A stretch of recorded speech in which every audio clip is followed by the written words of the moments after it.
Don't you just hate workouts that waste your time? Hi everybody, this is Mike Erlob and you're on another episode of Power Your Life by Flex PT. So we're doing a little bit different format. You can see we're in a different part of our clinic today because I wanted to share with everybody that kind of my experience with workouts and weight loss, and what I have learned through trial and error, and hopefully I can give that back to you, and you can take and learn from that too, so you don't just make those same mistakes that I did. When it comes to weight loss, like anything, you just want to get it done fast. Our entire society today is based on instant gratification. I mean, think about it. We're on our phones all the time. Everything is an instant download. I think of movies. When you go to a movie or you rent a movie, it used to be, do you remember the days you used to go to Blockbuster? Actually, I'll go back even further. Some of you might remember the old Applause video stores. You would search through for your VHS tapes, and then it became, Blockbuster. But I mean, it was kind of fun. I mean, not just something that you did. You went to the video store, you perused, you found something you wanted to watch, you brought it home, you popped the tape in, you had your popcorn. I mean, it took time, right? Now today, you've got Amazon, and it's like instant download.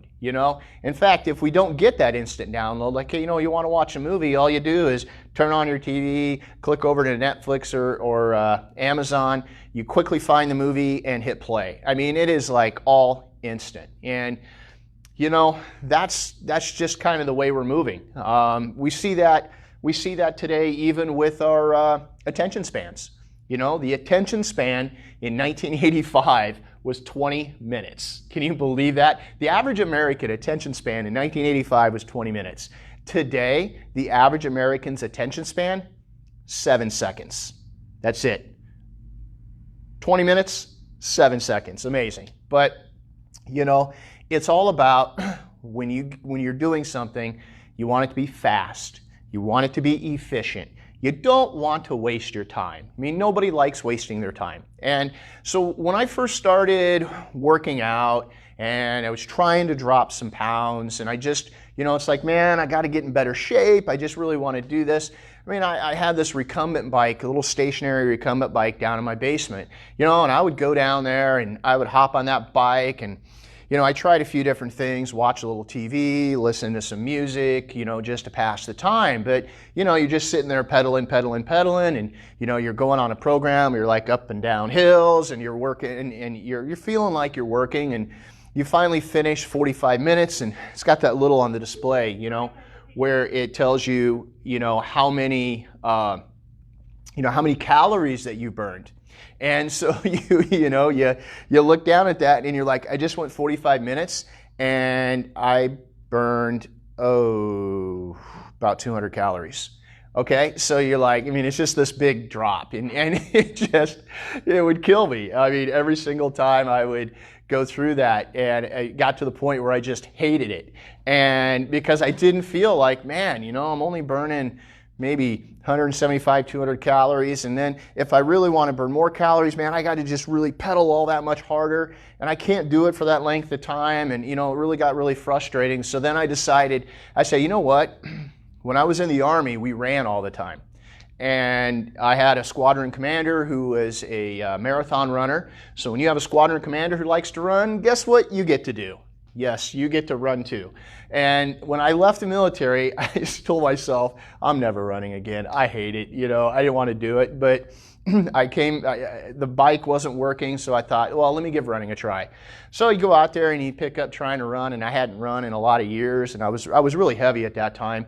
And just all the pounding, it was just like boom, boom, just that pounding on the ground. Within a couple of workouts, my ankles started to hurt. Then my knee would start to hurt. Then my back would start to hurt. I'm like, wait a minute here. This shouldn't hurt like this. And you realize that, when I'm out there running, I'm taking that heavy pounding on my joints. And let's face it, not a spring chicken anymore, right? And so that pounding would take its toll. I mean, it is 7.5 times your body weight of impact force with each step when you're running.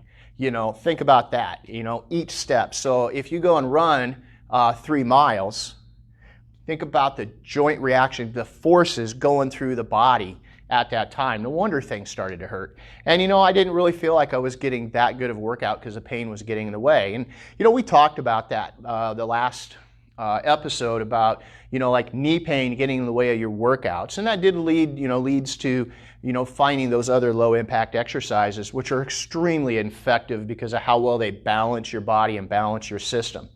But you're still looking for that efficiency. You want things fast. I don't want to waste my time. Nobody likes to waste their time. Let's face it, we only have so much time on this earth, and we don't know when that time is up. None of us know that. We don't wake up one day and realize that, our time is finished. It just happens. So, as I get a little bit older, I really understand that concept of time more so now than I ever did when I was younger. And, it's that natural pull. You just don't want to waste it. So that's the thing I hate, and that's the thing that frustrates me, is when I'm trying to lose weight and I want to keep the weight off, I want a workout that is going to be efficient. It's going to be one that I can do anywhere. It's got to be one that doesn't require any equipment. And gyms are nice, nothing against them. It's great to go and work out, but I just want something that's more body weight resistance that can just totally just blow me out of the water. You see, and that is what, when it comes to the high intensity interval training. So the HIIT workouts, and the HIIT workouts are nothing new, but they really have taken a lot of popularity because, science has proven how effective and efficient these workouts really are. With a typical HIIT workout, you can burn twice as many calories in a shorter period of time. I think it's something like, when I looked it up, roughly a HIIT program burns about 13 to 14 calories per minute, which is almost double what you're burning when you're just like riding a regular stationary bike, just trying to do regular cardio. So, a typical HIIT program involves several things. Basically you're getting a warm-up, and then you're going into kind of a strengthening calisthenic body weight resistance types of exercises, followed by 1 minute of very intense, high intensity workout where you're really getting your heart rate up there for roughly about 30 to 60 seconds. And then it cycles back down, so you're going now to a lower intensity, more just kind of like a strengthening type of exercises, again using body weight resistance. And you're going to do that for a period of time, and then it's going to cycle back up again for a very high intensity, pushing that heart rate up there again, and then you're going to take a little rest for up to about a minute, and then you repeat that cycle. And this is, so effective. What I wanted to do is take some time to actually show you a typical HIIT program, or high intensity interval training program, because this is one of the best ways. If you really want to lose weight, and you really want to get lean, you want to burn body fat, you want to be healthy, you want to increase just your presence and your focus. It helps improve your mental clarity as well. A HIIT program will certainly do that. Now, what I want to say though is we spent a lot of previous episodes talking about the importance of your diet and your nutrition. You guys, I can't stress that enough. You've got to have a clean eating, okay? You cannot exercise your way out of a bad diet. So if you don't have the nutrition diet side of it already in place and taken care of, you're not eating clean at least 80% of the time. I like to use the 80-20 rule. And if you're doing 80% of the time you're eating clean, and that gives you a little bit of leeway to, still live your life and have a few of the good things. If you're not doing at least that, if you're not getting your water intake, if you're not paying attention to your micronutrients, if you're not doing those things, it doesn't matter how many HIIT workouts you do, you're going to have a hard time burning that body fat and losing the weight, okay? So get your diet, get your nutrition into place first, then start really working on, the workout portions. And these workout portions are also important too, because you guys, our bodies are meant to move, okay? You know, we are designed for that. We're designed, if we sit on the couch and we do absolutely nothing, you're going to deteriorate. There's no question about it. You know, you think about it, anything that is made to move, you know, any machine, and don't get me wrong, our bodies are machines. You know, we're designed to move. You know, if you park a car, you don't do anything with it, I mean, you let it sit in your garage for 6 months to a year, and you think you're going to go out there and start it up, think again, that battery's going to be dead, those fuel systems are going to be clogged, those tires are probably going to be somewhat flat. I mean, because the car's meant to move. What happens if you take a house, somebody leaves it and they just leave it, they abandon it, they don't do anything to it. Now, a house isn't meant to move, but what happens? Weeds overtake it, things start falling apart. Why? Because nobody's maintaining it, okay? Movement is how you maintain your body, all right? That is how you maintain your strength, your flexibility. That's how, you know, you get the things internally that keep you moving correctly. So it also strengthens your immune system too. I know many people don't know that as well, but staying active and keeping yourself moving also strengthens your immune system. So let's talk, let me show you, let me take you through this high intensity interval, you know, training sample, all right? So the first thing that you're going to do is you're going to start off with like 2 or 3 just movements just to get your blood flowing, all right? So the first one that I like to do is called a swing kick. And a swing kick just looks like this. I'll show you from the side. You just get yourself like in a fighting stance, and you take your back leg and you just swing it forward. You're just going to swing it up and then back. And you just swing it up and back, up and back. And you do roughly about 20 reps. And then you switch and you do that on the other side, okay? So you do about 20 swing kicks on each leg. Then you could move. Now, you could use any movement. I'm just giving you examples of what I use, but you could pick up any movement to warm up with.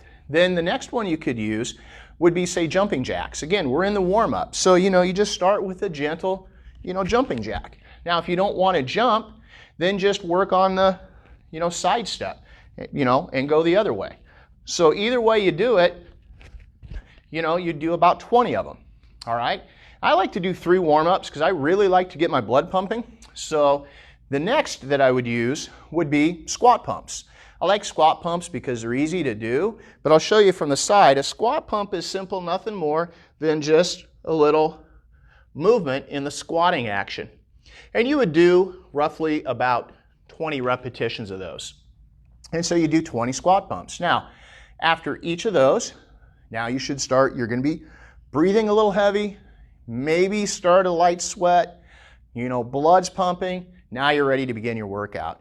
So in the main workout, you're going to have 2 to 3 calisthenic strengthening exercises, okay? I like to work on things that work the large muscles, power muscles of the body. Quads, hamstrings, glutes, pecs, delts, the latissimus or the lats.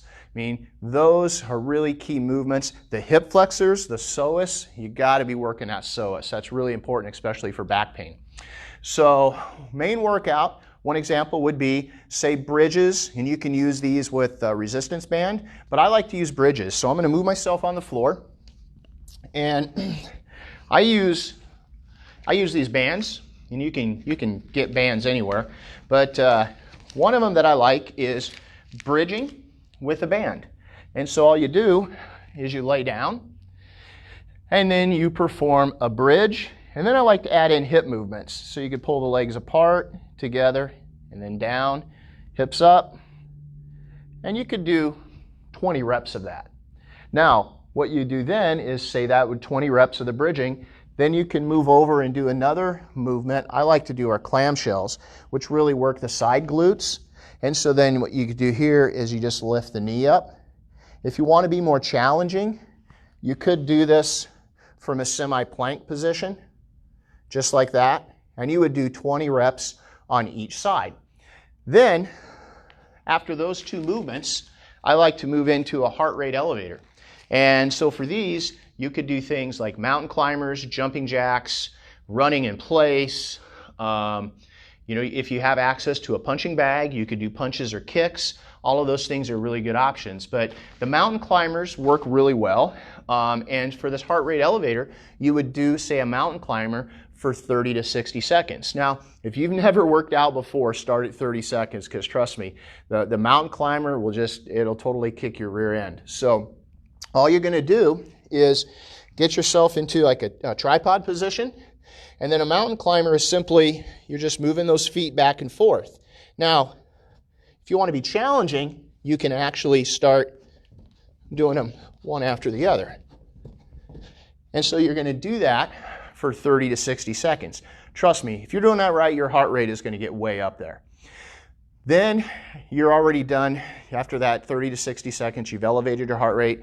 Now you got to bring it back down again. So now I like to do more core strengthening for the calisthenic strengthening portion. And I like to do plank shoulder taps. So all you're going to do is start from here, and you do 20 repetitions on each side. If that's hard, you can modify by doing it on your knees. Either way is fine, but you would do 20 plank shoulder taps. Then you can move into some more lower body. And again, we're still now working on kind of strengthening. So you could do your squat pumps. So you would do, say, 20, because I'm keeping everything at 20 reps, 20 squat pumps, followed by 20 lunges. So you just do, now if it's hard for you to go all the way down, what you could do is do mini lunges, where you do half, or you could even take it one step further and say, you know what, we're going to do lunge pumps, okay? But you would just do 20 on each leg. Now you're going to move into plank shoulder taps, squat pumps, the lunges or mini lunges or lunge pumps, but then you work back into your heart rate elevator, and you could do burpees, you could do jumping jacks, you could redo mountain climbers again. Jumping jacks are easy to do, so for 30 to 60 seconds, you would do jumping jacks. Then you're going to rest for 1 minute, okay? And then what you do, you're going to go back to your main workout. You're going to repeat that cycle again. And your goal is to repeat that cycle 2 to 3 times. Now, that is going to definitely raise your heart rate. It's going to be very intense. You're going to break a sweat. It is going to force your body into a fat-burning mode. There's no question about it. You're going to burn more calories doing a high interval intensity program than you will if you just go out and run or do a stationary bike or go for a bike ride. I mean, all those are great things to do, but if you're looking for a way to really get in shape fast, to get lean, to burn fat, and to do it in the most shortest amount of time possible, the HIIT workouts are really the way to go. You know, the other thing they're going to do for you is, I like to say, they give you that daily dose. And what I mean by that is it helps your body release dopamine, oxytocin, serotonin, and epinephrine and other endorphins. All of those are the feel-good chemicals within your body that when you get done, you just feel so much better. You think more clearly. Everything is just working so much better for you. So definitely consider using the high intensity interval training. I'm going to tell you guys, I mean, you do that twice a week, and 20 minutes is all you need. You don't need long, lengthy workouts. You don't need to go to the gym for hours and hours at a time. Just short, quick workouts at home, and you'll be amazed at the results that you can get for yourself. So that's all I have for today. And you know, remember, we are live every Tuesday and Thursday at 1 p.m. So until we see you next time, stay healthy and keep moving forward.